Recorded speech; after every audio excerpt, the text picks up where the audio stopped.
नमस्कार दोस्तों, UDISE plus पर एक नया विकल्प आया है एमबीयू।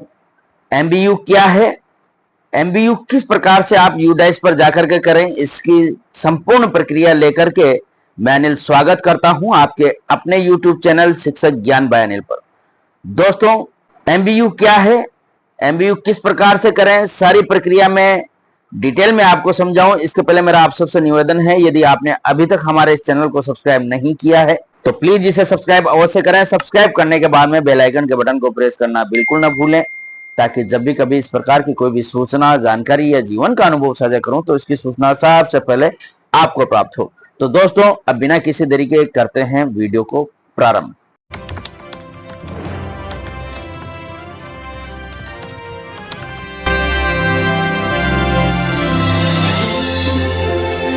तो दोस्तों, यूडाइस पोर्टल पर हम लोग जाकर के एमबीयू करना प्रारंभ करें और सीखें कि किस प्रकार से यूडाइस पर एमबीयू करते हैं।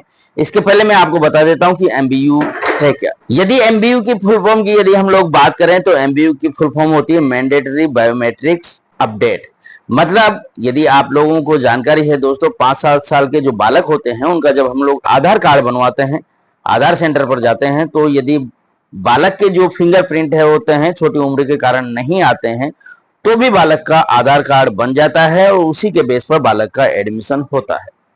परंतु दोस्तों, आप सबको पता है आधार में बायोमेट्रिक्स मतलब आपकी उंगलियों के निशान, आपकी जो आंखें हैं उसकी जो पुतली है उसका निशान, उसके जो मार्क्स हैं वो सभी बायोमेट्रिक उनकी की जाती है। वो सभी रिकॉर्ड कंप्लीट करने होते हैं, उसके बाद ही आधार आपका अपडेट होता है। तो चूंकि कई सारे बच्चे ऐसे होंगे दोस्तों जिनका आधार छोटी उम्र में बना होगा और उनके बायोमेट्रिक्स कंप्लीट नहीं होंगे, तो उन बालकों के आपको या उनके माता पिता को उनके बायोमेट्रिक्स कंप्लीट करवाने हैं। तो दोस्तों, ये आधार अपडेट करवाएं, सीधे आधार सेंटर पर उनके माता पिता के साथ उनके बच्चों को भेजें। उनकी आंखों के, उनकी उंगलियों के, सभी उंगलियों के निशान बायोमेट्रिक्स लिए जाएं और कंप्लीट हों, उसके बाद में भी आपको एमबीयू करना है। तो दोस्तों, अब सीधा चलते हैं और देखते हैं कि किस प्रकार से यूडाइस पोर्टल पर हम लोग एमबीयू की प्रक्रिया को करें। तो दोस्तों, इसके लिए सबसे पहले आपको गूगल पर सर्च कर लेना है यूडाइस प्लस पर जैसे ही आप क्लिक करेंगे कुछ इस प्रकार से आपको इसका इंटरफेस दिखाई देगा। यहीं पर ही दोस्तों यदि आप देखेंगे तो यहाँ पर लॉगिन फॉर ऑल मॉड्यूल्स दिया गया है, इस पर आपको क्लिक करना है। क्लिक करने के बाद में नीचे आ जाएं, आपका जो स्टेट होता है वो स्टेट आपको डालना है। हमारे केस में राजस्थान है, मैं यहाँ से राजस्थान ले रहा हूँ। गो पर क्लिक करते हैं। यहाँ पर विभिन्न प्रकार से मॉड्यूल्स हैं, आपको स्टूडेंट मॉड्यूल पर लॉगिन के लिए लॉगिन पर क्लिक करना है। यहाँ पर आपको अपनी यूजर आईडी और पासवर्ड डालने हैं, कैप्चा डालना है और लॉगिन करना है। जैसे ही आप स्टूडेंट मॉड्यूल पर लॉगिन कर जाएंगे तो कुछ इस प्रकार से आपको इसका इंटरफेस दिखाई देगा। यहाँ पर दोस्तों जब बालकों को प्रोग्रेस किया था तो वहां पर भी मैंने आपको बताया था इसी प्रकार का इंटरफेस वहां पर देखने को मिला था। यहाँ पर 2025-26 दिया गया है, इस पर आपको क्लिक करना है। क्लिक करने के बाद में यहाँ पर पॉपअप विंडो आती है, क्लोज इसको कर दें।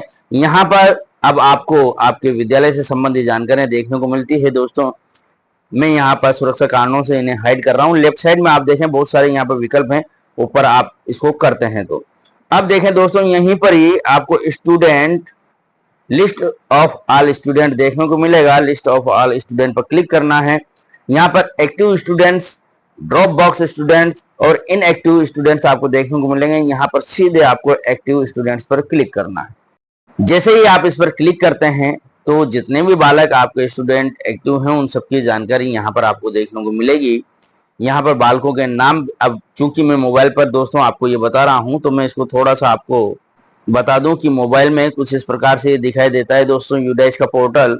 ये जो ऊपर की पट्टी है ब्लू कलर की, यह सभी चीजों को ढके हुए रहती है। थोड़ा इसके आधा जो नीचे का पार्ट्स है वही आपको दिखाई देता है, परंतु इससे आपका काम चल जाएगा। दोस्तों, पहला ही बालक है दोस्तों, ये इससे संबंधित जानकारी है। इसको मैं थोड़ा सा स्लाइड करता हूँ लेफ्ट साइड में, तो अंत में आ जाए। यहाँ पर एमबीयू स्टेटस दिया गया है, एमबीयू नॉट रिक्वायर्ड। इसके बारे में बाद में दोस्तों मैं बात करता हूँ। इसके पहले नीचे बच्चे पर आते हैं। यहाँ पर सभी बालकों के आपको ये जानकारियां देखने को मिलेगी। रिवैल्यूडेट फॉर एमबीयू आपको दिखाई देने लगेगा। यहाँ पर देखें दोस्तों ये कौन सा बालक है, जैसे ये एमबीयू स्टेटस NA। यहाँ पर नीचे देखेंगे तो नीचे verified from UIDAI against name, gender and date of birth, मतलब इस बालक के नाम, जेंडर वगैरह सभी मैच किए हुए हैं और ये वेरीफाइड हुआ है। अब यहाँ पर यदि डेट देखते हैं, डेट एंड टाइम, तो 5 दिसंबर 2024 को 3:05 पर शाम को यह वैलिडेट हुआ था। एमबीयू स्टेटस यहाँ पर फिलहाल एनए आ रहा है अली का, तो यहाँ पर मैं नीचे रीवैलिडेट फॉर एमबीयू पर क्लिक करते हैं। जैसे इस पर क्लिक करते हैं, यहाँ पर एक मैसेज आता है, please check that the student detail match with the mention in Aadhaar, do you still want to continue. तो यहाँ पर आपको कंटिन्यू करना है, कंफर्म पर क्लिक करना है। जैसे आप कंफर्म पर क्लिक करते हैं तो यहाँ पर एक कंसेंट आता है दोस्तों।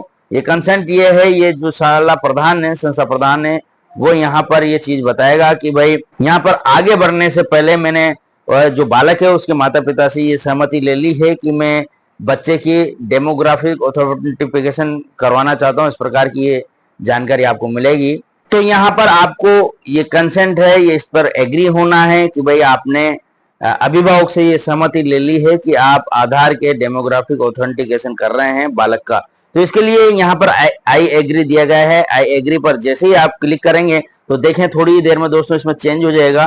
पहले यहाँ पर एनए लिखा हुआ आ रहा था, अब यहाँ पर आ गया है एमबीयू स्टेटस में आ गया एमबीयू नॉट रिक्वायर्ड, मतलब इस बालक की का एमबीयू रिक्वायर्ड नहीं है। इसका मतलब यह है कि ये जो बालक था अली, इस अली का जो बायोमेट्रिक है वो इसके माता पिता ने बाद में करवा लिया है, या हो सकता है पहली बार आधार बनाओ तो ये इसके बायोमेट्रिक्स कंप्लीट हो गए हों। 7 साल की उम्र या उसके बाद में कभी इन्होंने अपडेट करवा लिया है माता पिता ने, इसलिए यहाँ पर आ गया MBU status MBU not required, मतलब इसकी बायोमेट्रिक्स अपडेट करवाने की जरूरत नहीं है। और यहाँ पर यदि अपन नीचे देखेंगे दोस्तों तो यहाँ पर डेट भी अपडेट हो गई है। वहां पर पहले 2024 की डेट आ रही थी, अब यहाँ पर 18 अगस्त 2025 आ गई है, मतलब अभी हमने इसको अपडेट करा है। तो इस प्रकार से दोस्तों आपको बारी बारी से सभी बालकों को रीवैलिडेट फॉर एमबीयू करके देखना है। यदि यहाँ पर ये बालक का आ जाता है कि भाई एमबीयू स्टेटस में इस प्रकार से आता है कि एमबीयू नॉट रिक्वायर्ड, तो फिर कोई बात नहीं है दोस्तों। परंतु ऐसा केस भी होगा आपके केस में जब आप रीवैलिडेट करेंगे, जैसे कि हमने यहाँ पर इस बालक को करा था। तो यहाँ पर एक में पेंडिंग भी आया दोस्तों, मैं आपको बता देता हूँ कौन सा था। ये देखें दोस्तों, यहाँ पर ये जो बालक है यहाँ पर स्टेटस एमबीयू पेंडिंग बता रहा है। नीचे अपन देखते हैं verified from UIDAI against name, gender, date of birth, और यहाँ पर रीवैलिडेट हमने 18 अगस्त 2025 को, मतलब आज ही अभी करा है, थोड़ी देर पहले जब मैं ये वीडियो बना रहा था उसके पहले। तो यहाँ पर आया है एमबीयू पेंडिंग। इसका मतलब यह है दोस्तों कि इसकी जो बायोमेट्रिक्स है वो अपडेटेड नहीं है। तो इस केस में जब हम लोग यहाँ पर करते हैं रीवैलिडेट, और रीवैलिडेट करने के बाद में यहाँ पर कंफर्म करते हैं, तो जैसे ही यहाँ पर हम लोग एग्री का यहाँ पर क्लिक करते हैं तो एक मैसेज जो अभिभावक होता है जिसके मोबाइल नंबर इस बालक के आधार के साथ अपडेट हैं, उस नंबर पर एक मैसेज जाता है कि भाई आप अपने बालक का जो बायोमेट्रिक्स हैं वो अपडेट कराएं ताकि आपका आधार अब इनवैलिड नहीं हो जाए। इस केस में जब दोस्तों आप हो सकता है अभिभावक इस पर ध्यान नहीं देवे, तो आप अपने जो जिस बालक का आपके यहाँ पर पेंडिंग बता रहा है उस बालक को लिए आपको जाना है सीधा अपने बच्चे के अभिभावक के पास में, और वहाँ पर जाकर के आपको उनको ये बात समझानी है कि आप अपने बालक का बायोमेट्रिक्स अपडेट करवाएं। जब वो अपडेट करवा लेंगे उसके बाद में आपको बताएंगे कि अपडेट करवाए हैं, तो उसके बाद में एक बार फिर से आपको यूडाइस पोर्टल ओपन करना है और यहाँ पर इस बालक के यहाँ आकर के रीवैलिडेट फॉर एमबीयू दोबारा करना है। जब आप एक बार फिर से इसके रीवैलिडेट एमबीयू कर लेंगे और वैलिडेट हो गया है, मतलब उसका बायोमेट्रिक्स अपडेट हो जाएंगे, तो उसके बाद में नोट रिक्वायर्ड आ जाएगा। जिस प्रकार से यहाँ पर अन्य बालकों के आ रहा है MBU status MBU note required, इस प्रकार से सभी बालकों के आपके एमबीयू नोट रिक्वायर्ड आना चाहिए दोस्तों, तभी आपके जो बालक हैं उनके बायोमेट्रिक्स कंप्लीट होंगे यूडाइस पोर्टल पर।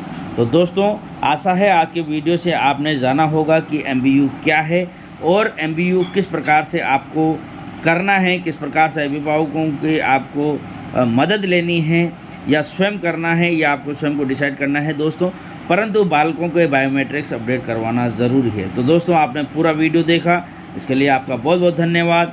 आशा है आपको वीडियो पसंद आया होगा, तो वीडियो को लाइक करें, एक अच्छा सा कमेंट करें और आप सभी से आग्रह है कि अन्य साथियों तक भी इसे शेयर करें